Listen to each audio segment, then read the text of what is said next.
China is the world's factory. It's a title they've had for 4 decades now, but it's a title they're losing. China's economy losing further momentum. China, where latest economic data shows the country's manufacturing activity contracted for a 5th straight month. The Chinese economy could be in trouble. Companies from around the world are pulling investments and moving their manufacturing to other countries. China has the second largest economy in the world, which was built on the back of manufacturing, but with foreign and even Chinese businesses fleeing their borders every day, it might only be a matter of time before everything falls apart. So in this video, let's talk about the factors causing this, where everyone is moving their manufacturing to, and if China can recover in time. But before we talk about what's happening today, we need to go back and start at the beginning of it all. In the late 1970s, China was facing significant economic challenges and stagnation as a result of decades of centralized, planned economic policies. To revitalize the economy, the Chinese leadership, under the guidance of Deng Xiaoping, initiated a series of sweeping economic reforms. There were many, but let's focus on 3 of them: decentralization, price liberation,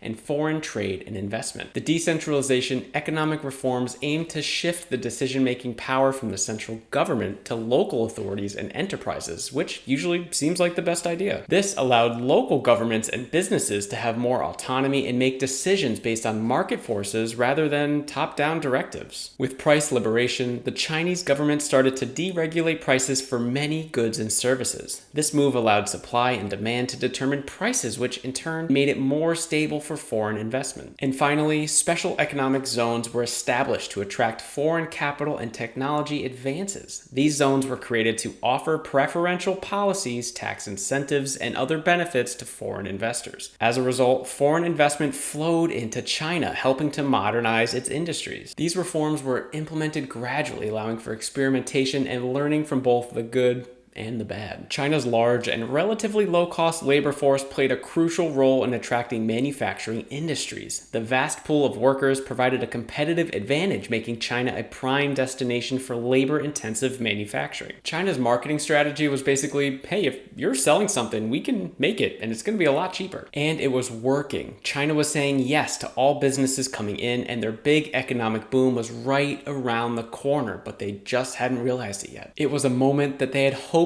would come and had been preparing for with a combination of infrastructure development, more emphasis on an export-oriented strategy, and labor force upgrade. Finally, in 2001, getting their big moment on the global stage had finally come. But before we get into that, I make videos on world news impacting the US economy and the dollar. So if you like topics like this and want to see more of them, make sure to subscribe to the channel. China joined the World Trade Organization in December 2001, marking a significant turning point in the country's economic history. But before joining, China committed to making changes like reducing trade barriers, lowering tariffs, and opening its markets to foreign goods and services. This led to increased market access for foreign companies in China and vice versa, escalating international trade. This change improved all parts of their economy, from much higher levels of foreign investment, a larger focus of infrastructure to be able to support the extra volume, and becoming the world's factory. Soon after, the phrase "made in China" was off to the races. This chart shows the impact the World Trade Organization had on the Chinese economy. As you can see, there was a steady growth from 1990 to the early 2000s, and then exports took off for the next decade. China's economy became the new hot thing, with experts continually pushing up their growth forecasts in the short and long term. But if we fast forward to today, things have changed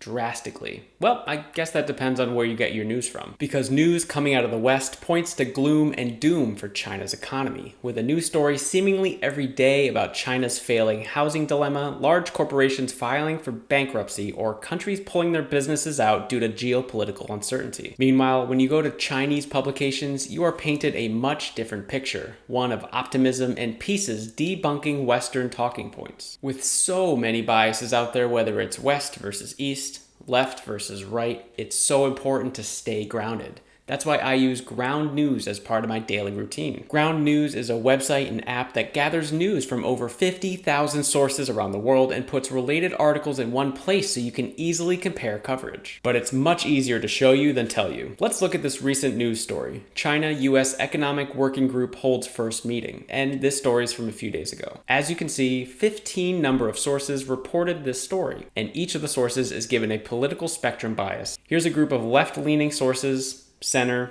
and right-leaning. We go back up to the top, and the Ground News AI summarizes main talking points for each of the biases. It also tracks your own bias. This is the distribution of all the articles I've clicked on in the last week. Pretty balanced, actually, not bad. It's so important for me to remain as unbiased as possible when sharing news updates with you through my videos. So if you're someone who loves to consume the news like me and want to have visibility to the story behind the story, make sure to check out Ground News by clicking the link in the description for 15% off a yearly subscription. The truth of the matter is, countries and companies around the world are de-risking their exposure to China, meaning manufacturing, once the strength of this country is starting to slow. So let's talk about the 4 places that companies are moving to from China, and I think the 4th is going to be a big surprise for you. The first is Singapore. A recent survey of companies that are moving their headquarters out of China found that 43% of businesses were going to Singapore. Singapore has one of the most business-friendly tax laws in the world, and of course, they are a major economic and financial hub in Asia. Not to mention, Singapore has the best human capital indexes, and its government has invested $19 billion and counting for research and innovation to create a tech-literate workforce. These factors make it very easy for companies to stay in Asia if they're looking to avoid China. Next is India, which offers companies a gigantic workforce, cheap labor, and a rapidly developing infrastructure. India is the most populated country in the world at around 1.4 billion people, with one of the youngest working age populations in the world. India is currently improving their manufacturing capabilities by building more modern factories to hopefully house higher skilled jobs. The next is Vietnam, who have seen a large influx of global companies operating within its borders as it is very competitive with labor costs. It helps that the Vietnam government has a good relationship with the US, which likely means there are good incentives for US companies to move production there. The problem is Vietnam is very small relative to China, as its factories can only employ up to tens of thousands of employees, where China's factories can employ hundreds of thousands of workers. The last country is Mexico. Yes, the one that shares a border with the largest economy in the world. Mexico greatly reduces the risk of supply chain issues, as it is typically much closer to the consumer base than China is. The World Trade Bridge is a direct connection from Mexico to the US for commercial use only. Approximately 6,000 trucks pass over this bridge into the United States every single day. And surprisingly, manufacturing workers get paid less in Mexico versus China, as you can see by this chart. $480 a month for Mexican factory workers,